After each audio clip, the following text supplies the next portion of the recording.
Republican dinosaur and former Speaker of the House Newt Gingrich went on Fox News and had some choice words to say about Madam Vice President Kamala Harris.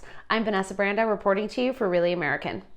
She's imprinted on the country permanently that she is a really shallow, uneducated, and uneducatable person, and that other than her weird laugh, there's no really significant part. Well, that was quite a lot, and it quickly prompted me to go and look up all of his redeeming qualities. Let's do it. He may have spent a lot of time in Washington, D.C., but he is most well known for cheating on his first wife, who was in the hospital with cancer. This raised a lot of questions because Newt had always claimed to be a staunch conservative, and he let us know that the reason why he needed to cheat on his wife who was dying of cancer was simple: patriotism. He received a very small sum of $1.6 million to lobby the housing agency, and he said that he was offering his services as a historian. On more than one occasion, he used racist tropes against former President Barack Obama. One of the highlights of his dull career in politics was when he gave a speech on the congressional floor that was so anti-American that others demanded it be stricken from the record. And Tip O'Neill was quoted as saying it was one of the lowest things I've ever seen in my 32 years of Congress. Sounds like a record. He pushed for the elimination of the Congressional Budget Office, joined Smarty Pants Sarah Palin in warning against the Affordable Care Act. He was very outspoken about his concerns for a mosque that was planned to be built near the 9/11 memorial, stating that there are no churches or synagogues in Saudi Arabia. He claimed that Obama was the most dangerous thing to American democracy and compared him to Nazi Germany. And more spewing of vile, hateful, racist language directed towards Supreme Court Justice Sonia Sotomayor, calling her a Latina woman racist. Searching for relevance, it was found out that he inflated his Twitter following account by about 92%. He urged Republicans at one point to use the savagery that was only used during the Civil Wars, and that there is gay and secular fascism in this country, and that we want to impose it on all of them. Oh dear Newt, I can assure you that you wouldn't do well with that crowd. But enough about him. Let's get on to the accomplishments of Madam Vice President Kamala Harris. Kamala Harris is the first female Vice President of the United States, and she's a woman of color.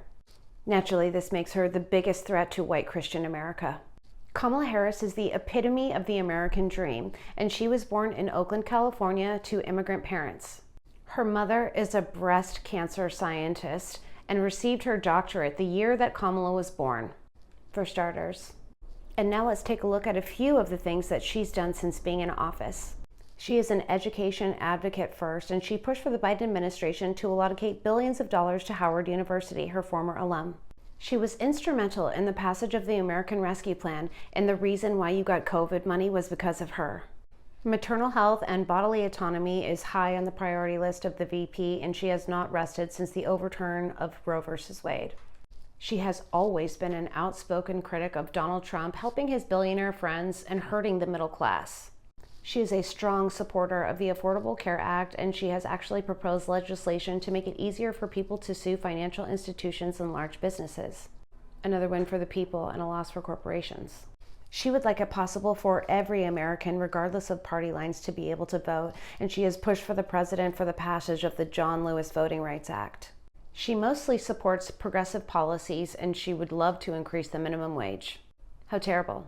She has helped increase diversity in government just simply by showing up to work every day, but she has made sure to appoint more women and people of color than any other administration in history. She would like to reduce the amount of time that people are in prisons and strongly advocates for criminal justice reform. And guess what? She cares about the environment too.